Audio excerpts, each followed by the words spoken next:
What's up, everybody? It's your boy Kyle back with another banger. Today we got my man Dan, or known as DSARMs, on with us for a KML interview. I'm extremely honored and humbled to have you on with us today. Please, Dan, give us a little background information on yourself. Yeah, man. So I'm 20 years old from Exeter, New Hampshire, but now I live in Los Angeles, California. Pretty much my story is I did a post grad year last year at a school called Bridgeton Academy in Maine for baseball. So I'm a pitcher. I'm a lefty. And then over the year at Bridgeton, I just started making content with a buddy on my team, and just all the guys. I started doing game day vlog stuff, and it started to take traction a little bit.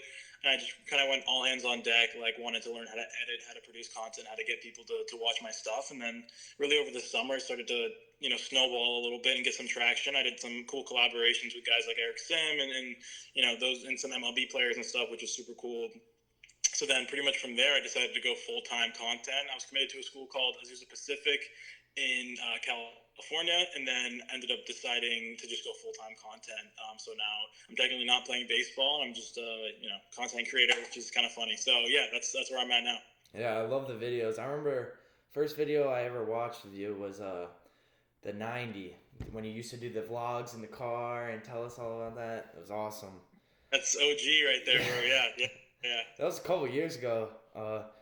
Now, Dan, let's take it back a couple years, all the way to high school, ninth grade. Let's have a little short summary of high school and your injury during high school.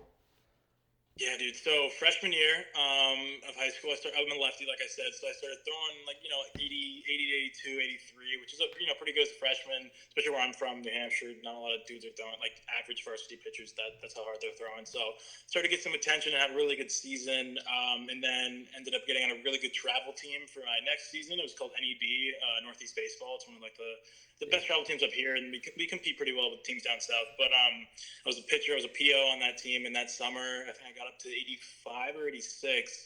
Again, started talking to some D1 schools, and it was really exciting. And then July of 2019, so going into my junior year of high school, I tore my rotator cuff. So my obviously my throwing arm, supraspinatus, which is like up here, tore it.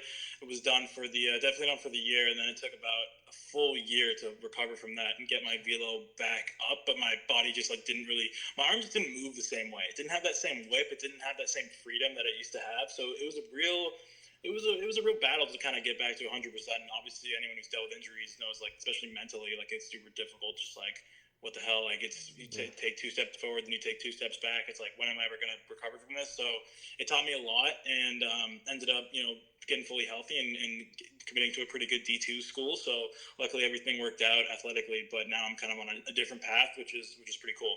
Yeah. So going into that injury a little bit with the rotator cuff, how did you feel? Like, tell me about like your emotions, the mental side. How did it affect you? Yeah, dude. I remember when I first popped it. I was down in Georgia at the WWBA, like big Yeah. perfect game showcase or whatever. And I actually had pitched the day before, had a little bit of tightness, whatever. But I pitched 5 innings, like 100 pitches, and like back then, 15, 16 years old, you're like you can throw all day. It doesn't matter. And then so then I was just playing catch the next day with my buddy, and I was really sore, but I was like, yeah, we'll play catch. I didn't like warm up or anything, and I just felt a pop on one of the throws, and I was like, like that doesn't feel like a normal soreness that I felt. I couldn't lift up my arm like past 90 degrees. I was like, oh shit, that's not good. So I'm home back to New Hampshire, got an MRI and all that stuff, and the doctor's like, yeah, you tore it. That's not a good injury to get as a pitcher. And I was like, oh, that really sucks. And for a good couple of weeks, I was like just down bad, depressed, bro. I was like, oh my god, like I had everything going for me, like to get recruited. I really wanted to play D1. That was like my big goal. And once I started getting into the recovery process and realizing like, you can get through it, and it's gonna teach me a lot, like a lot more than I would have learned if I didn't get hurt, blah blah blah. So yeah, mentally it was super hard, man. And the rehab obviously sucked, but it was more just not being able to lift and not being able to throw and just feeling like I'm falling behind while everyone's jumping ahead. That really sucked. But looking back on it now, it kind of taught me a lot about perspective, and I felt like I was falling behind, but really I was getting ahead in different aspects that other people weren't getting ahead in. Just like Yeah. being super deliberate with my training and learning how to stay healthy and just kind of building habits that have lasted me to this day. So overall, it was, it's funny to say, but overall, it was a positive experience looking back on it, but it sucked. Yeah. Yeah.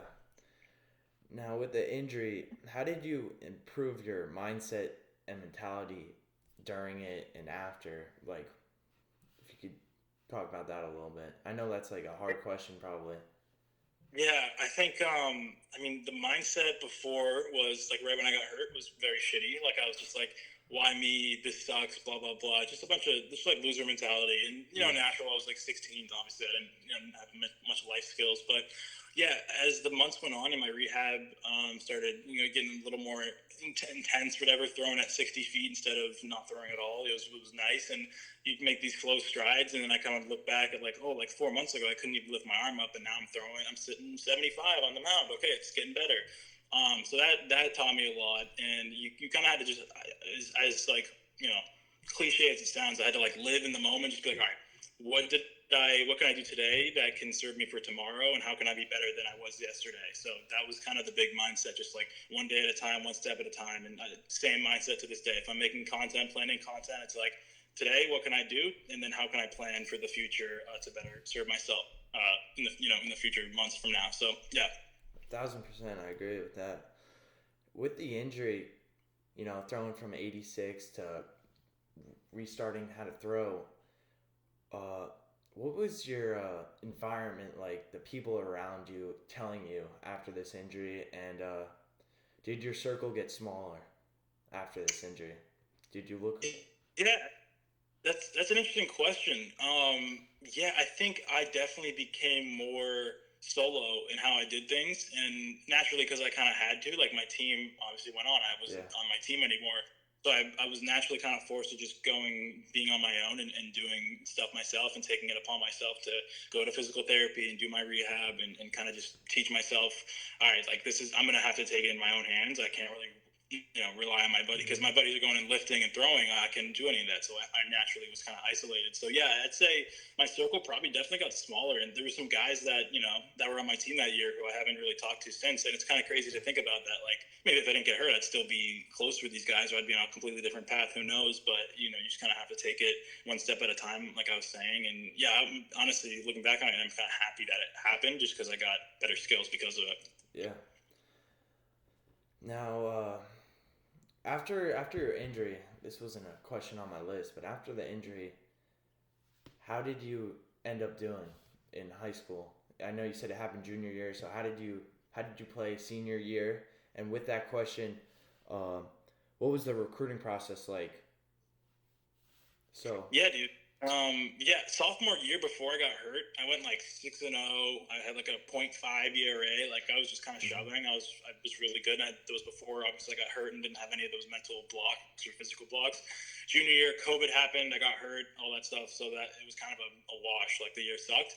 And then senior year, I really sucked. I was just like in my head. Like it was way more mental than it was physical. Like my arm was fully healed. I was throwing just as hard as I was sophomore year, which wasn't great. But it was like I got out sophomore year, so why can I get out senior year? I had like a 5 ERA. Like it was a really shitty season, and it was all because mentally I just wasn't there. So that summer I ended up deciding. So that was the summer before I did the post grad year. So I was going to go Yeah. to my post grad year.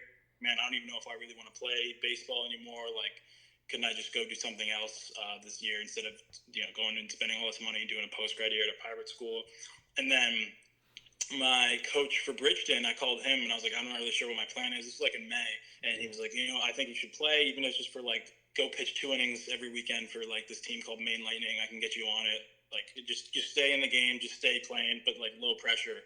And then I did that, and yeah, so my summer was really good. I got up to like 85, and I felt good about That's that. awesome. And going into Bridgeton, I was 82 to 85 as a lefty, and I was feeling pretty good. And then I ended up committing in October to Azusa.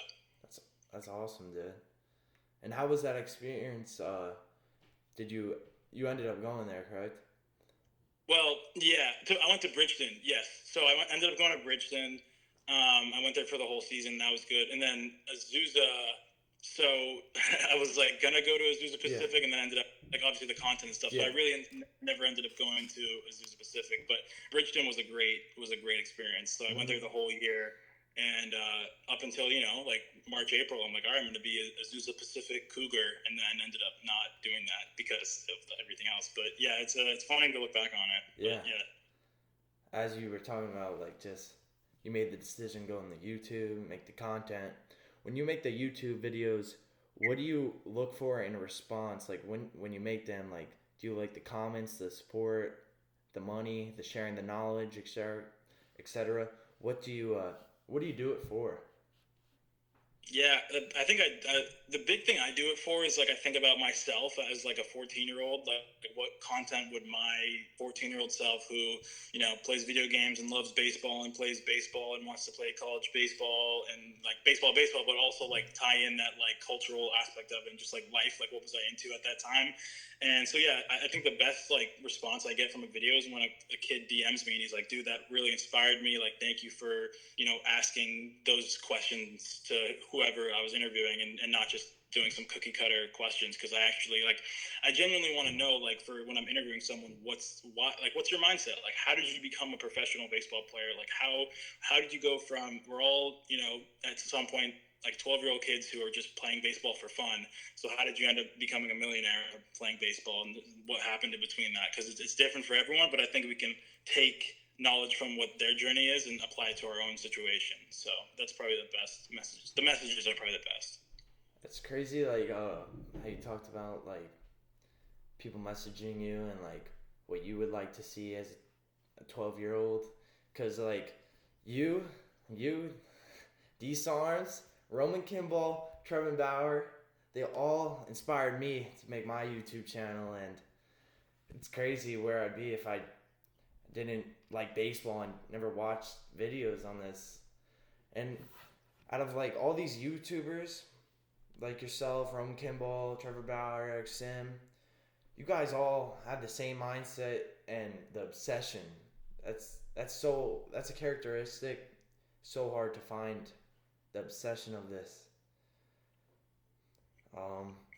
Now to go into more on the YouTube, how has it been being from New Hampshire to going out west and exploring the world and meeting all these like celebrities? Yeah, dude, it's cool. I mean, yeah, New Hampshire, like a lot of people don't even know New Hampshire. Like if I wasn't from New Hampshire, I think it's probably in Canada or something. Like I would just have no clue of where it is. But yeah, dude, I love New Hampshire. But for what I want to do, I was just like, man, I kind of have to be either in like New York or LA. Like there's really no buts about it. Like Boston's a great city, but if you want to be an entertainer and you want to be a content creator, like I got to surround myself with other people who are like-minded, because most of my buddies from high school are either in college and playing college baseball, and that's one route, or they're working as a plumber or electrician or doing HVAC and stuff like that. So that neither of those were routes I wanted. So I was like, I gotta get out of some. I'm a big proponent on like there are people you're surrounded by is like who you're gonna be. So I wanted to get out to those type of people. So man, it's cool. It's interesting. Like I live alone out there, so it's kind of like just me and my buddy Leo, who I work on with a lot of stuff, and we just like get shit done, and we like go to Arizona and film content, and there's really no distractions, and we just like have unlimited ideas to get stuff done. And it's a lot better when you're near UCLA, USC, the Dodgers, and all those people, versus like if I was back home and I'd be kind of, I don't know, living with my parents, trying to go to Boston or whatever. Yeah. So it was an obvious choice for me. But when I talk to my friends, I'm like, you should move to California. They're like, oh, what about this? What about that? And I'm like, dude, it wasn't that hard for me. It was just like I'm going to California. Like it's just kind of like where I'm going. But I love it, man. I love traveling. I want to like go all over the place, all over the country. I'm a big fan of just like meeting new people, and yeah, I've met a lot of really cool people this last year. So it's been really, really inspiring and really exciting.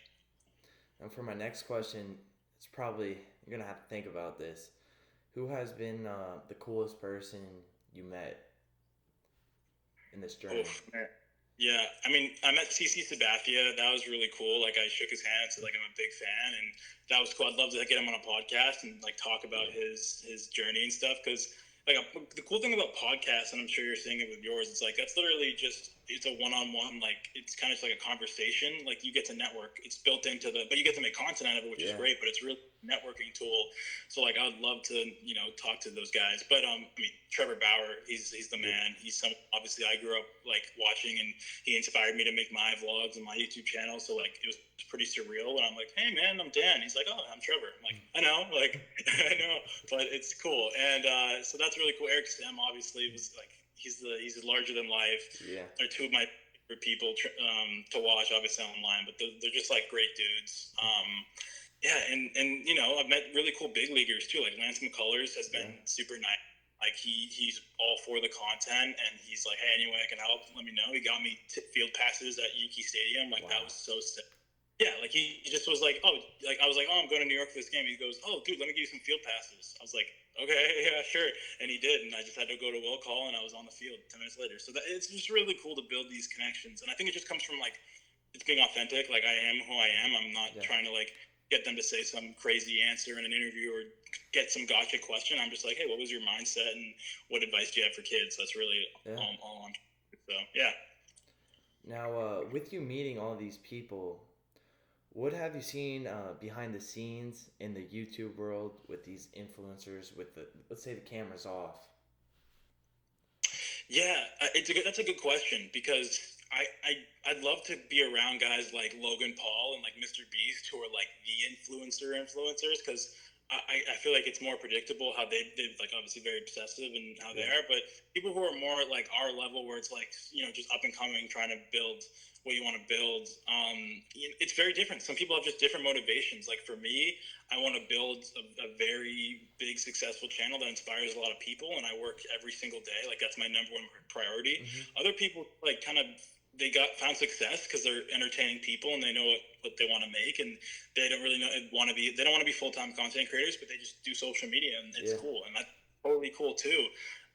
Then you see people like Jackson Olsen, who he's the nicest dude I've met. Like Jackson is the most down-to-earth person, and he didn't make TikToks thinking he would be now like a literal celebrity that people look up to, has like almost 1 million followers. He just made it because he wanted to express himself, and now he's like, wow, now I get I'm traveling all over the world and getting all these opportunities. So it's really interesting. And but I say that to say my perspective on it is like I started making social media and content and all that stuff because like I wanted to build a brand and I wanted to make content and show off my life and stuff like that. Like I went into it admiring these people like Trevor and them. So everyone has their different like motivations, but it's kind of cool to observe like how everyone got to like where they are now.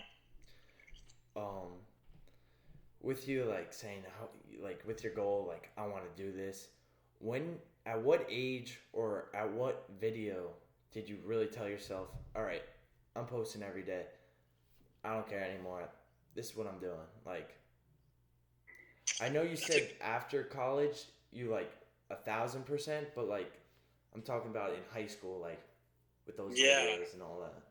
That's a good question, dude, because I remember I was making like Road to 90 like vlogs and stuff probably like 2 years ago this time, like 2020. I was Road to 90. I was a senior in high school at 603 Evo is my gym in Exeter, and I would just be there every day.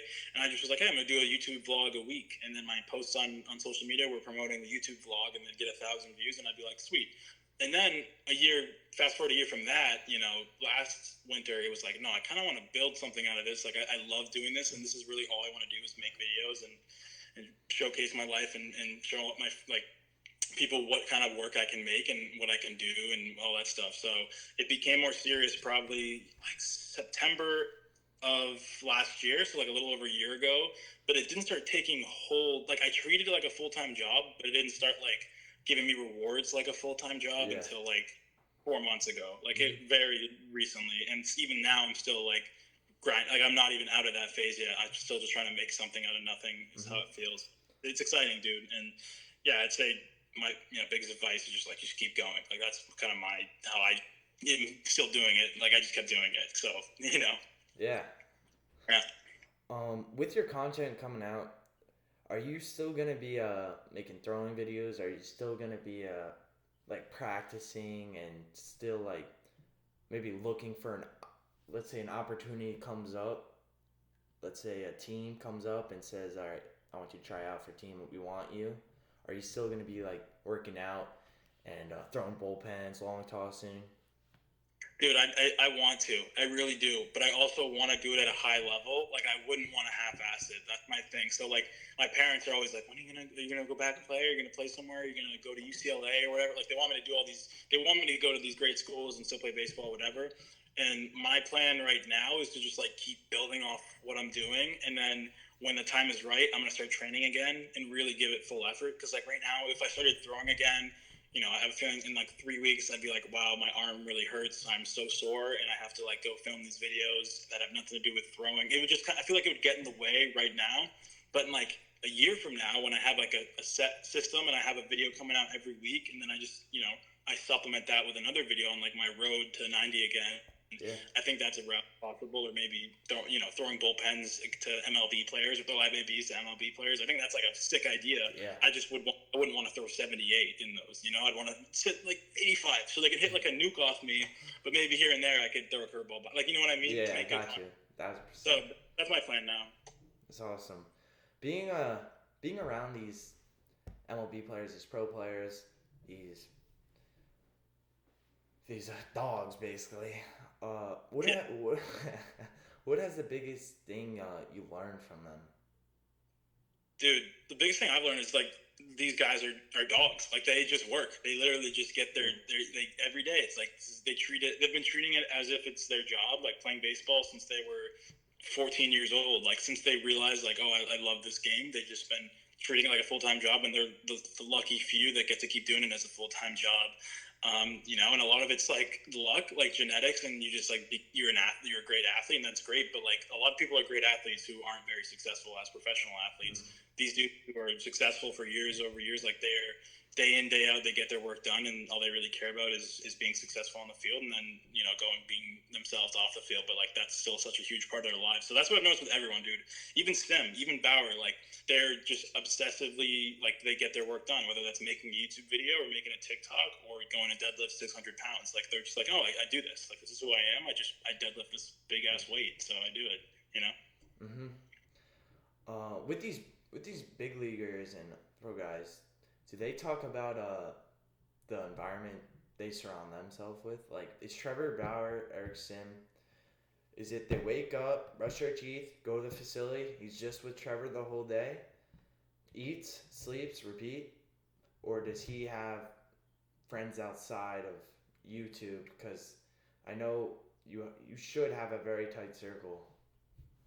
Yeah, from the few amount of people who I've met who are like very successful, the theme is they do it very tight circles and small circles. Mm-hmm. And I think a lot of that's by like necessity. Like, you just can't have a bunch of people putting thoughts into your head, especially when some of these dudes are multi-millionaires with like, they've got kids and a wife, and they have a multi-million-dollar job where they're on TV every night. Like, they have to have their priorities, and that probably just means like trimming the fat of like people who are just kind of leeching on to them. So that's like a real thing. There's people with like the people are going to want to take advantage of you if you're a multi-millionaire, you're very successful. So I think when you realize that early, like, oh, I should probably have a tight circle of people I trust, that's when you can just accelerate your growth. And all these successful guys, I think, have kind of realized that they don't really mess around with people who don't have pure intentions in mind, which is something that I think a lot of younger guys can like learn from. It's like, well, what's your goal? Okay, are these people going to help you get to your goal or not let you get to your goal? And if it's help you get to your goal, all right, stick with them. If it's take you away from your goals, it's a pretty clear cut. Like, you probably shouldn't be around these people.